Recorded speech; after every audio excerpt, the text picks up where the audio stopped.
Thank you, Sahana, for the introduction, and good morning, everyone. Thank you for joining us today.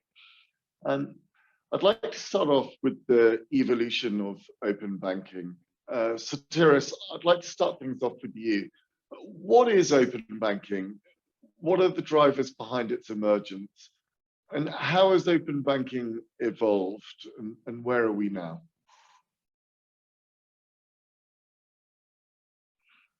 I think you're on mute. Sotiris, I think you're on mute. Sorry for that. The Zoom tradition. I keep the Zoom tradition. Open banking is a banking practice, actually, where third-party financial service providers, the so-called fintechs mainly, can access consumer banking, transaction, and other financial data of established financial institutions, banks, for example, or electronic money institutions, and so on. And this is done through the so-called APIs, the application programming interfaces. That allows for aggregation of financial data, accounts, transactions, and so on across banks. It also allows for payment initiation via a fintech, where the payment is executed against an account of a bank. This is a major source of innovation, as we have seen during the last 5 or 6 years where it is going on. Actually, in Europe, it's since late 2017. And this poses the reshaping of the banking industry as we know it. I'm not exaggerating, because I believe strongly that for some banks that are not careful enough, that can lead to a death. But this is not going to be a death as we saw in the past. It's going to be a death by 1,000 bites, because all those fintechs will try to grab a piece of the pie of the incumbent banks. Now, this is also due to a perfect storm that we are experiencing. We have seen technology advancing rapidly, and if not talking about artificial intelligence and so on, even if we stay at the smartphone, this is a supercomputer in previous terms that all consumers have in their pocket. We have a lot of funds available to be invested in new tries, new fintechs, and so on, that will try to grab a piece, as we said before. And there is a customer expectation that have been raised, because customers are now used to use a lot of digital services, and they enjoy a lot of digital experiences in all kinds of industries. And this is something that they expect in the banking industry as well. And all of this comes to the regulation, and the regulators have seen all this happening, and now they force banks to use open banking to establish APIs in order to allow all those players to come into play. Why do they do so? What are the drivers? One driver is innovation, because now we're going to see many more players introducing new innovations, and all in parallel. We're going to see consumers and businesses enjoying those new features and those superb digital experiences that are being presented all the time. Competition is going to be increased, because fintechs address all bank population, all people that are already served by banks, and giving them new products and services. And those people, as I said, are ready to absorb, to adapt to those new services. Then we have cost reduction. Always this is happening with competition. And a very good example of that is account-to-account payments, where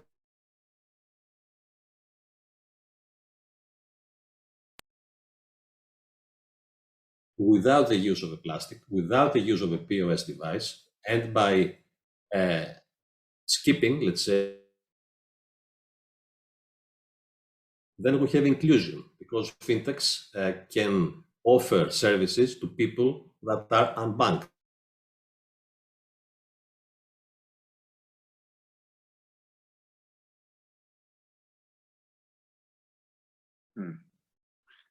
Sorry, Sotiris, we seem to have an audio issue here. There is an audio issue. Yeah, sorry, would you mind just going back a little bit? Try. Oh. What? Can you hear me now? Yeah, you're coming in and out. That's strange. I'm using a cable. So I was saying that about inclusion. Can you hear me now? Yeah. Sorry, Sotiris, it keeps on cutting out. Okay. I can hear you now. Okay, I'll tell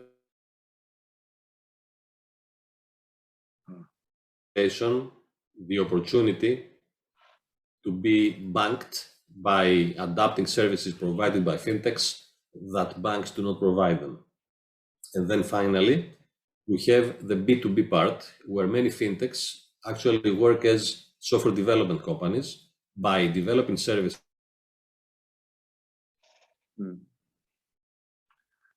Sorry, Sotiris.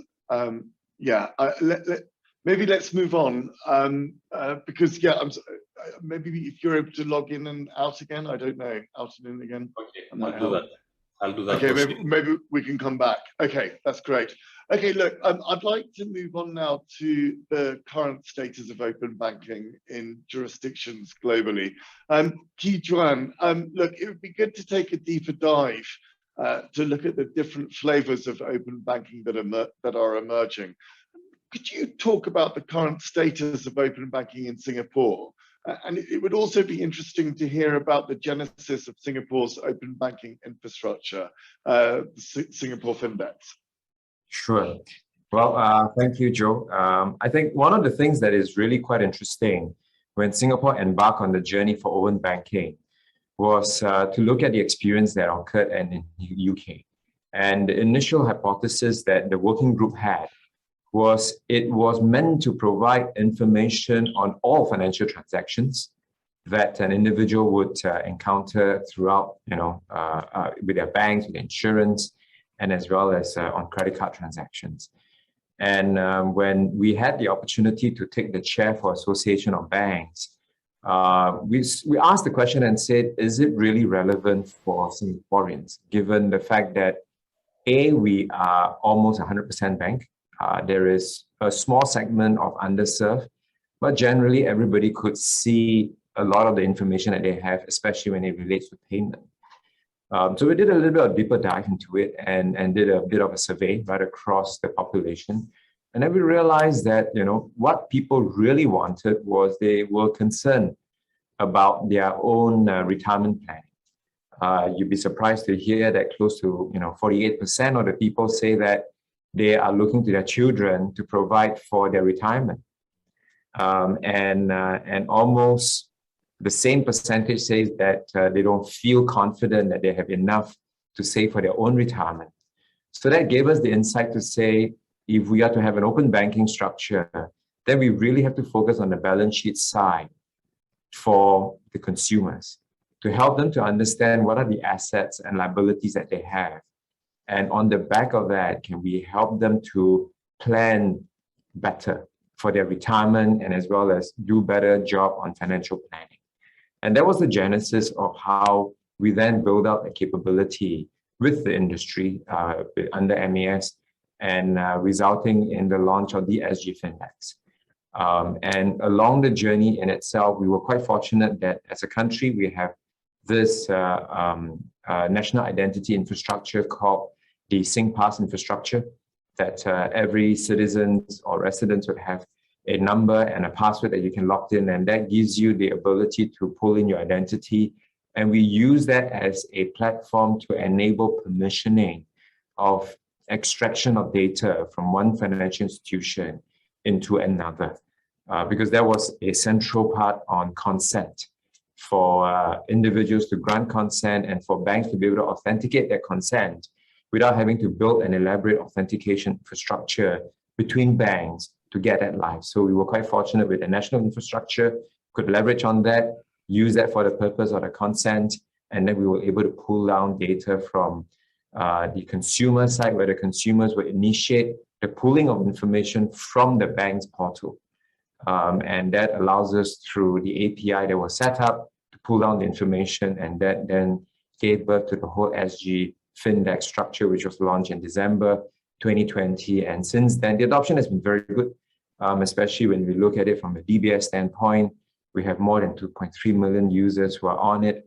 And there are many of them who are using it to just simply pull information to understand what their balance sheet looks like. And then through the engagement that we have, we're beginning to help people to move from borrowers into net savers, and for those who are savers, into people who could set aside money for their retirement planning.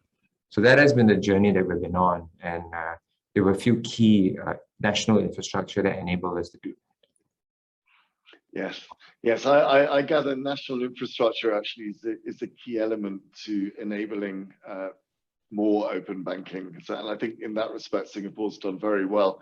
Sheldon, if I could come to you now, it would be good to hear from your end and whether you could talk about what is happening in Europe and the UK in terms of open banking. Sure thing, Joe. Thanks. Hello, everyone. Greetings from London. I work for Barclays, and I think the driver for open banking for Barclays actually came from two areas to what the Key Joan was mentioning about this national infrastructure, primarily driven by the UK, first of all, probably about 5-6 years ago, where the Competition Markets Authority, so one of the regulators in the UK, did ask the 9 largest banks in the UK to almost kind of federate and democratize access, right, to data, so that end users would be able to use that in any channels that they like. And then from a Europe perspective, everyone would be familiar with this little concept called PSD2, so Payment Services Directive, that came from the European Banking Authority, that actually became the European infrastructure, I would say, right, to standardize the way clients can securely and safely access their accounts, but also, again, to federate that data. From a Barclays perspective, the two main use cases that we've seen predominantly has been in the account aggregation space. So that's clients being able to see their accounts, be it credit card or current account, savings accounts, through different channels, and they can consolidate when they have 5 different bank accounts, say. And then what's actually growing more in the last 2 years has been in the payment space. So that's both transfer payments domestically as well as cross-border. So those are the two major kind of use cases. What we are seeing, though, is throughout Europe, there are a lot more experimentation on different use cases, be it to help account opening decisioning, be it to help with more cash advance lending type products, or even things like if someone wants to, and this is very advanced, wants to check their credit, right, to be able to afford rent. Can you use open banking data so that the provider can see whether you're rent worthy or not? So we're seeing a lot more new use cases come up. And I think in terms of kind of the activity, especially in the UK, where we're seeing the most open banking usage has been in fintechs who want to aggregate data, so data aggregators. So that's number one, followed by credit bureaus, so your Experian and your Equifaxes, because they love to see the data to make better decisions, as well as some accounting software. So the likes of Xero and Sage, right? We've seen our clients access their data through accounting software, again, to be able to see and aggregate all their data. But again, also from a payments perspective, we've seen fintechs and neobanks also harness all the payment rails we have, including Revolut, one of my fellow panelists here, to be able to enable and make the client journeys much easier so they can aggregate and enable payments really, really seamlessly. Fantastic, Sheldon. Thank you very much. And you mentioned Revolut. So Alan, I'd like to come to you now. Do you agree with Sheldon's summary of open banking in Europe and the UK? Is there anything you'd like to add? Sure. So yeah, I'll say largely agree. In terms of what I'm seeing in UK and Europe. So yeah, just a couple of things to add. I mean, if you really break it down, open banking is really two components, right? One is essentially the API and the quality of its quality and the standards of the API, and the second is essentially the use cases or the basically customer side or different companies thinking of solving different customer problems with the open banking API, right? So if you look at the first component, right, on the quality and the standards of the API itself, I think UK is doing a pretty decent job at that. So most banks, there's a common standard. API documentation is very clear. There's very little room for interpretation, right? So I'll say it's pretty good overall. However, if you compare to other countries in let's say Europe, right, these standards are less clear. There's more room for interpretation, and consequently, it makes it much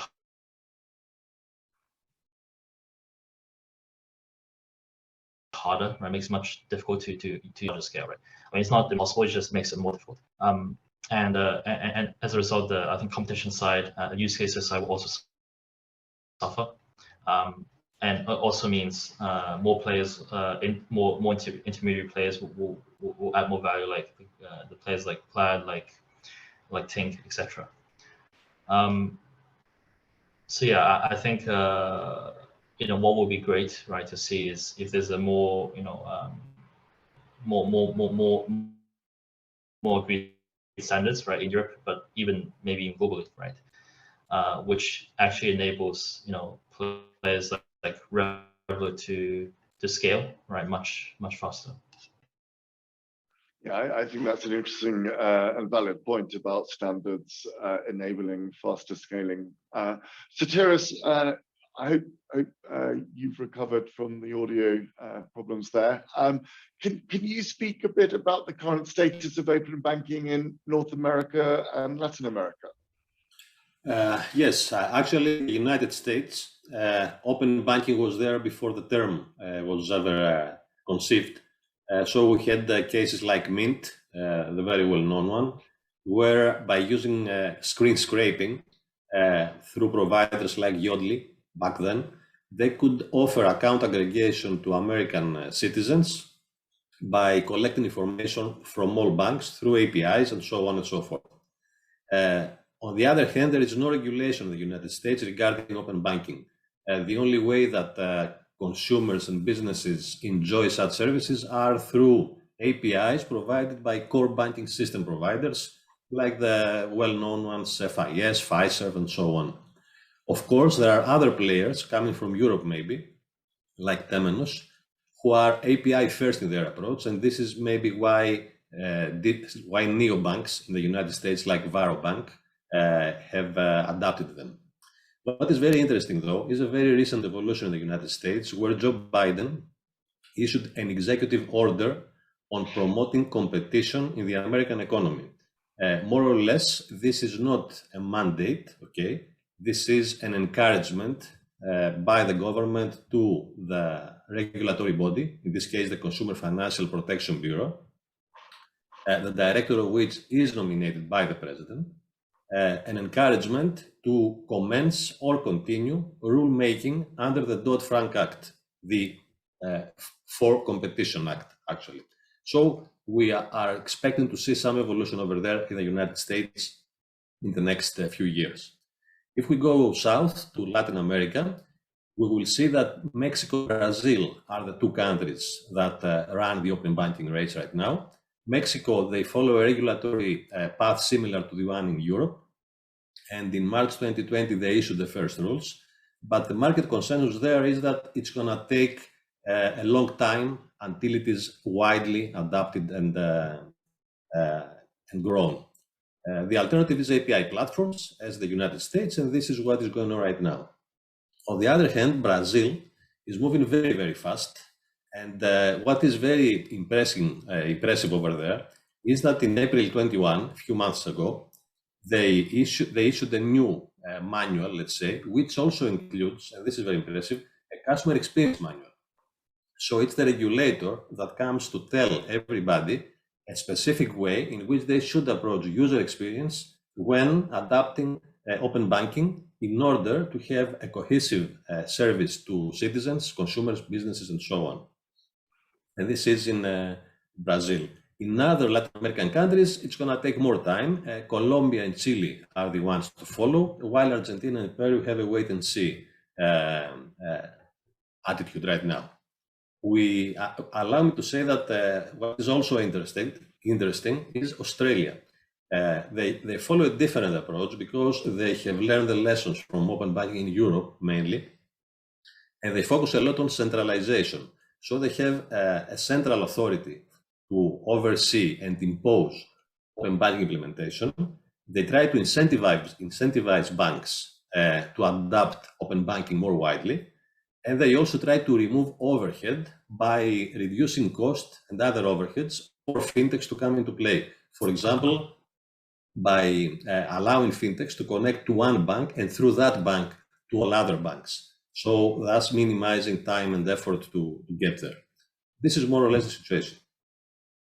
Yeah, I think that's very interesting. It seems that there's sort of three different approaches. One is the sort of mandated approach. Countries like Australia, EU are sort of regulating. Then you've got the guided approach. Places like I guess Singapore would be a good example of this, where it's encouraged but not mandated. And then you've got the sort of unregulated approach, such as the US or even China, where they're not regulating. So very, very interesting there. Look, I think that was a very good overview. I'd like to now look at the challenges of open banking. And let's start by looking at some of the hurdles, perhaps, that are preventing the greater adoption of open banking. So Sheldon, coming back to you for a moment, what are the frictions a multinational bank faces when looking to implement open banking practices? What are the issues that arise as a result of these frictions? Yeah, sure, Joe. So implementing open banking, there are multiple stakeholders, but I would consider kind of four main ones, and I think this pertains to any player. Your customers themselves, right? Your end users, the regulators, right? The third-party players who consume the data to open it up to clients, as well as internal stakeholders, right? The bank themselves and colleagues in the different divisions. I'll offer up three sources of friction, I think, and then hopefully this kind of resonates with most folks. So the first one, internally, for the UK specifically, open banking APIs, the regulation states that it needs to be performing and from a service and availability perspective as good or even better than any existing channels. Be it your website or your mobile apps or even your branch, opening hours. Now that's a culture shift, and that was a hard I guess cause of friction to overcome, in terms of there's a lot of teams that were very focused on maintaining a bank branch or maintaining a mobile app, but maintaining APIs was a culture shift that, in this case, Barclays had to permeate across the organization. That channel, that API channel, very invisible to lots of colleagues, right, had to be as good as all other channels. So that's friction number one. Friction number two, I would say, would be, how do you manage the third parties themselves? If they want to consume your APIs, and we have hundreds and hundreds of third parties that connects to our APIs, it's actually, how do you set up the processes so we have a really good relationship with each third party, but also we balance between making sure we provide good service and quality of data to the third parties, versus also when they come up with incidents and issues. So that's a new process that we've had to create themselves. And then lastly, in terms of adoption, I would say it's really customer adoption, right? Education. How do we make sure that we let customers know that the service is available, and also balance between encouraging customers to adopt open banking, but also in this case for a bank, right? Encouraging clients to move away from the bank layer, the bank channels themselves, and go third party. So there's a balance there between customer value and customer need, versus obviously our own interests. I'll give you an example in terms of myself. I built these APIs for my division, so I know the rails. But when I had to transfer money from TransferWise, so one of the global cross-border players, I had to authorize to my bank, and it was just through Face ID I was able to authorize that payment. It made me feel uncomfortable because it was almost too easy. But so in this case, my bank, right, and TransferWise had to probably give me a little bit more assurance and education that actually it's okay, everything is safe and secure. So I think customer adoption, education would really be the most pertinent, I think, for everybody. Yeah, I think you bring up some very good points there.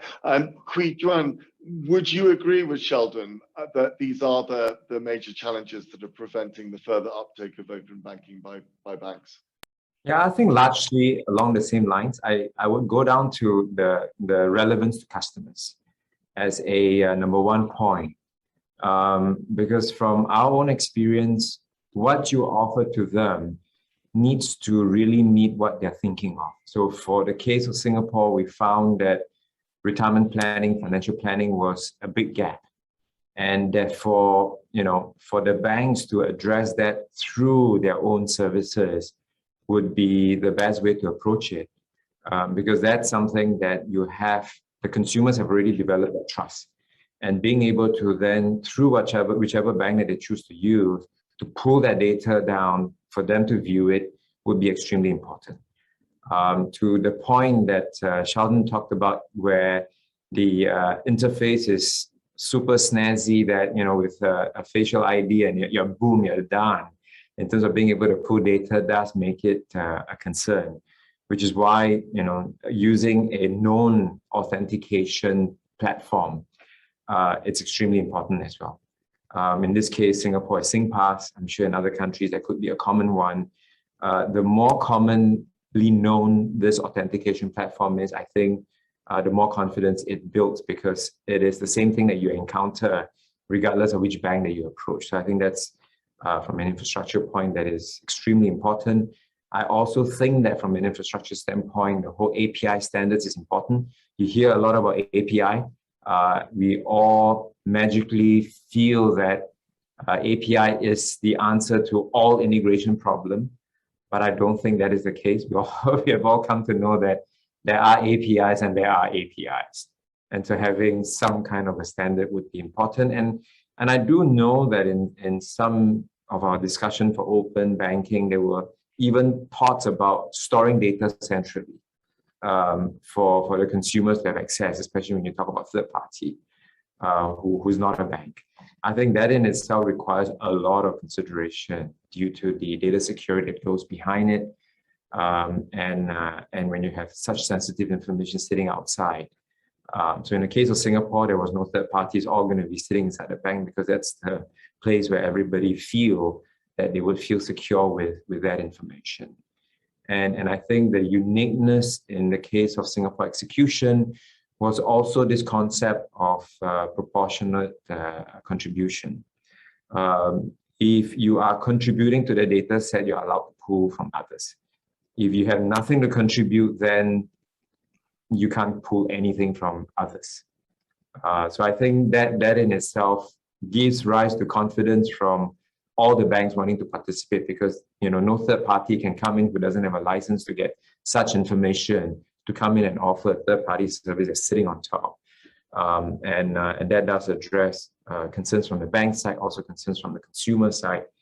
And that has been one of the key things that we saw as useful in the journey towards open banking, because all the banks are reporting good uptake from their various bays for consumers to have a complete view of their balance sheet across all the banks in the market.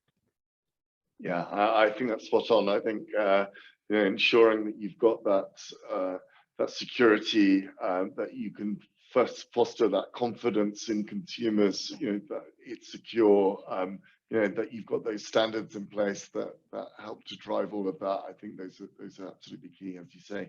Deepak, look, we've heard about some of the challenges that are holding back open banking.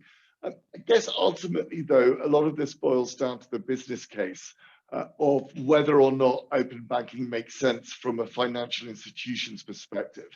How do banks look at open banking from the commercialization perspective, and what are the challenges around commercialization?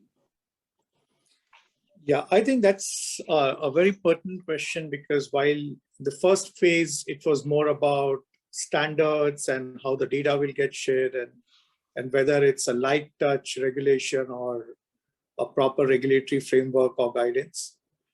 India had its own share of journey here, and we launched what we call is an account aggregator framework, which is a framework where entities become the intermediary for sharing the data from financial information provider to financial information user. However, I think the way I look at it is it's not just about opening up the banking, but it's opening up the data network itself. I think everybody globally is still very fascinated about open banking, and that gives opportunity to a lot of non-financial entities to get access to a financial data without necessarily contributing to it. And I think that's what we heard also from some of the other speakers. I think that is one of, if you ask me, there's the biggest challenge that we see here, because for any ecosystem to be successful, it needs to be democratized, and there has to be an equitable participation and value for every stakeholder who comes and joins this. I think right now, not everyone who comes into any such ecosystem has equal amount to contribute vis-a-vis the value that they get. And one of the big debate that we see across, including in India, is how do you create a fair balance between the financial information provider and the financial information user. And it cannot be just about paying per API or number of, or the quality of information depending on the use case. And I think that in my mind is going to take some time before we find that there is a industry level fair play that comes in. Because say a non-banking financial entity who's only into credit or lending would be more than open to say, hey, listen, I want to consume data and I'm ready to participate. But the question is, if they do not have a data which is of value, how do you give them access to the information against that? Or here we also have asset management companies, insurance companies participating in it. They say, hey, listen, I don't have a lending use case, or I'm not looking at building PFM. Why should I open up my insurance data or my asset management or broking data? And I think a lot of these questions have to be answered not through a regulation alone, but it has to be a lot of discussion where everybody who's coming in has to be clear about the value they get. So like in India, when we started this initiative about a month back, formally, just 8 banks chose to sign up. We were one of those. While we were ready to get on board as a pilot, but majority of them are just going to watch as to how this game plays around. And I think the biggest worry banks see is, will this open up in some way access of banking data to non-banks without getting any reciprocal benefit? And I think this is not an easy answer if you ask me, and it's not about commercials alone. It's about creating a fair play to make this ecosystem succeed. Yes, that's a good point. I think this reciprocity is very important, that there's a fair, equal playing field for all. Alan, the same question to you. What are your views in terms of where there are monetization capabilities and where things could get commoditized on the open banking front? Sure. So, I mean, obviously, there's loads of opportunity in the aggregation side. We're already seeing loads of companies popping up doing this. And obviously, there's also loads of new companies trying to think of different use cases, right, to consume the open banking API. But also on the bank side, right, and this is why I disagree. Like most banks, from what I can hear, they think open banking is something the value they give away and they don't get anything back. But they're also forgetting they actually can get value from open banking, right? I mean, they can win customers by building better products, right, solving more customer problems, right? So that they can actually benefit a lot from it, right? But they just take a very pessimistic view, right? I think mainly due to lack of customer centricity, right? Yes. Okay, that's brilliant. Well, look, thank you very much for addressing the challenges there. Look, in terms of what's needed for open banking today, then, I'd like to look at now whether we are at the tipping point of open banking becoming the new normal. Deepak, coming back to you, what is preceding open banking, do you think, at the moment globally? It'd be good to hear your views on that. Are we seeing the factors now coming into play that will lead to more open banking in the region or globally? Are we at that tipping point yet? I think the core foundation of this is who owns the data. And I think one thing that is gradually getting more acceptable is that the customer is, or the consumer is, the owner of the data that he or she generates. And every merchant or a financial institution is a custodian of the data. Vis-a-vis the current frameworks where each entity with generated data build their businesses on top of data by saying that this is my customer and this is my data and this is how I'm going to monetize it. So I think one of the big shift that I'm seeing that's happening globally is where the new data privacy regulation, be it a GDPR or be it in every country, they are coming around clearly about the whole data piece as to the ownership, consent, and sharing of the data infrastructure. And open banking is a subset of it. And that's where I would look at it more as creating an open data network. Because, for example, a large e-commerce players today can get access to a financial data, but nobody has access to the transaction data from an e-commerce. But if it's a consumer level data ownership, then it doesn't matter where a consumer goes. The data should be made available. And I think we are seeing some progress. For example, beyond banking, we are seeing now the health data is getting made available. Now, health data, again, can enrich a financial offering, maybe for an insurance claim process or for underwriting, as much as for a diagnostic or for a tele consultation. So I would say that it's about increasing the whole ecosystem, and we are seeing that happen. We are even seeing that tax authorities are willing to now come in and participate here, or the goods and service tax data is made available here. All of this, as consumers know that what kind of data do they own across the ecosystem and how they can make access to it, I think then you will start seeing a much larger play than just open banking.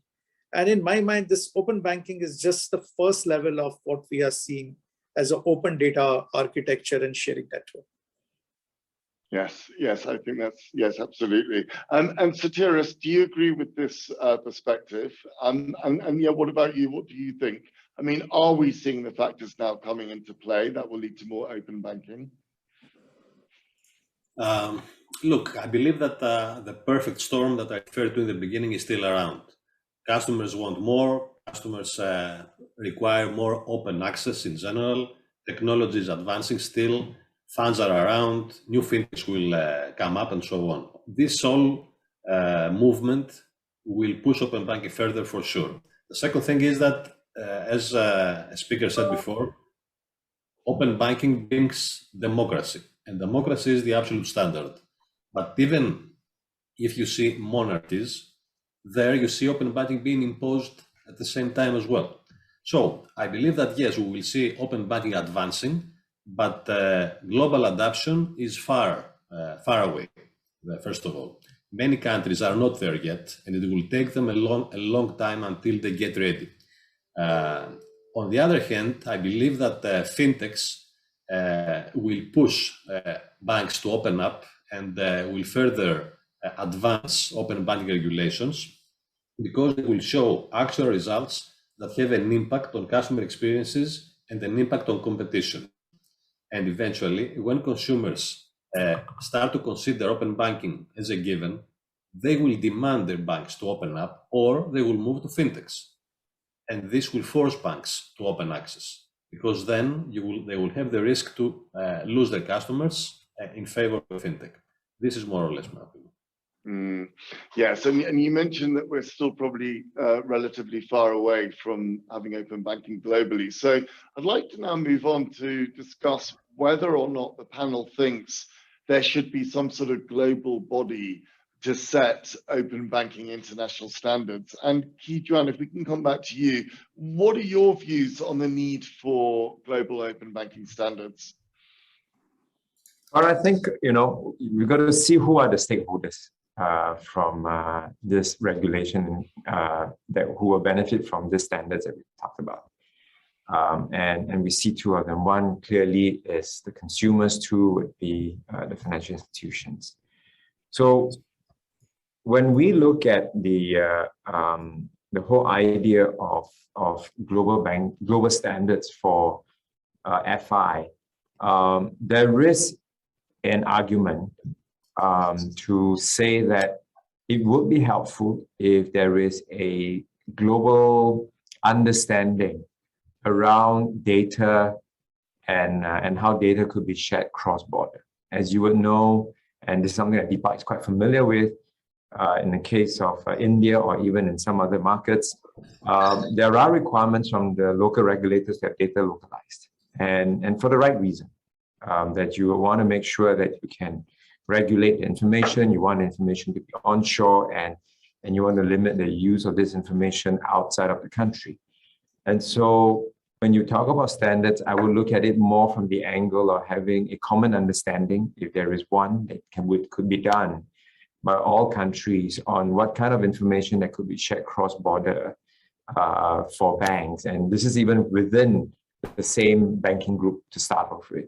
That then can allow you to share information across your customer set as you operate in multiple markets. If you go out onto an open banking platform, which says that, for an individual consumers who would like to see open banking platform across multiple countries, that they can see banking information from one market to the other, so on and so forth, then I would seriously question whether if there is such a need from a consumer standpoint. Because consumers in general, if they decided that they're going to open bank accounts in different countries and put money everywhere, I think there's a reason behind that as to why they do that. And so if there is a reason behind that, do they want information to be readily available for them to aggregate across markets? Don't know. I think that is something that I would imagine most consumers may not want to, because for various reasons that are managing their money, they started on the basis of wanting to put it in different places because of specific reasons. So I think there is a lesser need for consumers to want to have open banking across many markets, to aggregate information across many markets for them to see it on a single view. They probably figure it out before they decided that they want to open accounts in many banks across markets for reasons that only they know and they want to do. Yes, that's actually a really fascinating perspective there. Sheldon, it'd be good to hear your thoughts here. How would you look at this? Do you think there should be a global body to set open banking standards? Yeah, I think to a certain extent, back to what Keyjohn was mentioning, I'm probably one of the the edge case examples. So I moved out of Singapore 12 years ago. I still have a DBS account, by the way, so Keyjohn would be happy to hear. But I also have a Barclays account, right? And in a couple of months' time, I'm actually moving to Jakarta. So I'll probably have to open up a third bank account. Yeah, I might not want to congregate all my data in one place, but the ease of interaction and if I consent, that may be good. Where I think a global standard does make sense will be in things like a KYC, know your customer, know your business type checks, anti money laundering type checks, where we give a lot of credit to small and large enterprises, and usually they trade in many different countries, and it's hard for them to prove in this case when they trade or when they have entities outside of the UK, right? They need to give us faxes and paperwork rather than electronic data. So where I see global standard does make sense is when there is interoperability of the different existing data that's available, should the customer or the enterprise consent, I would say. The one area that I would say I would definitely encourage the market to develop would be that if there's a global body or even regulators within the countries, is that use cases and commercialization of use cases, we need to let the market develop that. We should not regulate that. We have a very good relationship with the Financial Conduct Authority in the UK, and we have regular, bilateral, conversations about, okay, so what's the next use case, beyond account aggregation, beyond payments, right? And actually sharing the the ideas and best practices are good, but we highly encourage regulators to let the market develop those use cases and test it out and report back to the regulator if need be, because you need to let the market forces help commercialize and really just at the end of the day add value to clients. So I would say it's a yes and no, Joe, to your answer. Yeah, yes, I like that. I think that's a good response. Alan, what about you? I mean, do you think there should be a global body to set open banking standards? What would be your view here? In short, yes. I think there should be. You think they should? Yeah. Okay, would you like to expand on that at all, or? Look, yeah, as I said before, right? I think the key to adoption is the standards and quality of API, right? And I think a global body can definitely help accelerate that to achieve that goal.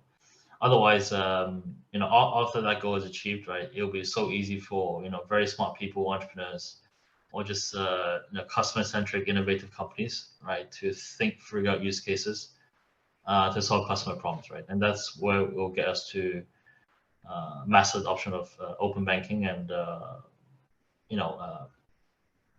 better financial services for everyone overall, right? Yes, yes. And okay, and then finally to you, Satiris, what about you? What would be your view on whether or not there should be open banking standards at a global level? I have two approaches there. One is the theoretical one, and the other one is the practical one. In theory, it will happen eventually. It will happen because this is natural. I mean, money is digital. It will become, allow me to say, more digital through the central bank digital currencies, and the money flow and access to money as data has to be widely open. So eventually it will be there. Also, banks will become more and more damp pipes, as fintechs will be the ones to offer the experiences to the customers. So this is in theory, but then in practice, first of all, I agree with Juan because there is a lesser need for consumers to access money in different banks, in different institutions all over the world. It is much more needed for corporates, but open banking is not for corporates. So eventually, I believe that right now, to see global banking standards for open banking is just a utopia, and it requires a lot of effort of all entities, be it governments, regulators, banks, and so on, who have a lot of other more crucial stuff in their agendas to push for open banking in such a way. That's my opinion. Thank you very much, Satiris. And look, as we move into the final leg of this very insightful webinar, I'd like to now end by looking at the future and asking the question, what is the future for banks in all of this? Deepak, if we could come back to you, looking towards the future, what role do you think banks will end up playing? I think it's a tough one. Banks will definitely not like to be just the pipes, or they will not like to be the only balance sheet provider. But at the same time, not all banks may end up transforming themselves significantly to continue to be the engagement and experience layer for consumers, apart from being the balance sheet provider. So the way I look at it is, obviously, the power is now shifting to consumers, and it's a consumer who decides how he or she would like the access to financial service. And irrespective of whether financial institutions like it or not, that is the reality. The second axis of change is regulatory. And again, regulators are pretty clear, the governments and regulators, that they want to empower consumer, and they want to ensure that the financial service access is significantly deepened. So that again is something which is here. The third axis, which again I look at it from technology, is definitely going to ensure that the way the financial service is getting built will be on top of API stacks, open architecture, ability to make this happen 24/7. So all these three, if I look at it as the axis around which open banking is evolving, banks will transform, and banks are transforming to build a new front end through the new customer experience layers, orchestrating their own ecosystems, or becoming more of a platform player rather than just keeping a separate front end for digital and a physical. And I think as we start seeing this becoming more of an integrated consumer play rather than financial service play, some banks will go beyond their current brief of only offering products that they manufacture to more about distribution and aggregation of different financial service and non-financial service products. So I would say some banks will look more like platforms and ecosystems. Some of them will definitely become more of an enabling layer and will be deeply connected or embedded across other ecosystems. And those who fail to do it will end up becoming just the pipes. And we will see all the three different scenarios emerging perhaps in all the geographies that we are talking about. Yes, yes. And Alan, what about you? I mean, do you agree with that perspective from Deepak? I mean, what role do you think banks are going to end up playing? Yes, I partially agree, right? So I think it depends on, depends on bank itself, right? I think, yeah, several possible outcomes. A is the banks they realize there's a lot more competition than before now. So in order to survive, they must innovate, right? They must improve the UX. They must build better products for customers, and they must also lower the pricing, right? And this includes solving customer problems using open banking API. I think an example of a problem Sheldon mentioned is, we also see a lot of that problem, right? It's not that uncommon, to be honest. And right now there's no solution that solves this problem, right? It's a hassle. Well, Revolut I think is a great solution. You should definitely sign up to Revolut. But otherwise, in the market, there's no great solution. And the second possible outcome is, banks simply become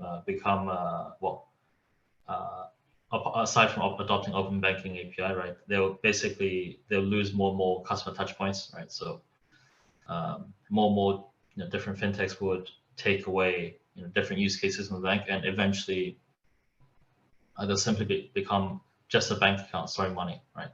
Which, to be honest, this is something that banks in general are quite good at, right? And it's more hard for new entrants to replicate very well.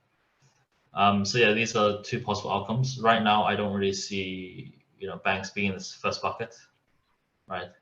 And I see more of them belonging in the second bucket. But let's see, might be wrong. And look, I mean, I think we probably have time for perhaps one more panelist to come in and give their view. Would any of the other panelists like to come in and give their view on the future for banks and all of this?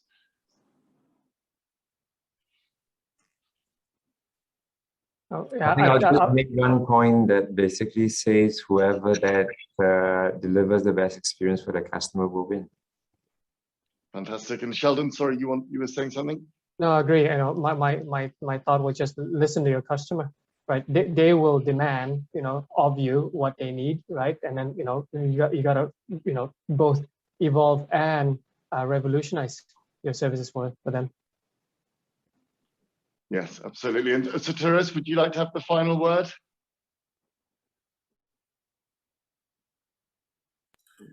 I'm definitely for open banking. I think it was obvious from what I have said today. I believe that this is the future. I believe that everybody will get there. And I believe that eventually consumers and businesses will have many, many benefits out of that. Banks will follow. They will open up much more than they do today. And I believe that open banking is clearly one of the very specific tools to democratize economy, to increase inclusion, and to offer much better experiences to everybody. Fantastic. Well, ladies and gentlemen, that concludes our session today on open banking. I'd like to thank my panelists today for providing a very insightful discussion. If you have any questions for our speakers, please submit them via the platform and we'll do our best to respond to them. And please feel free to connect with our speakers on LinkedIn. Thank you very much. Bye-bye. Thank you. Thanks.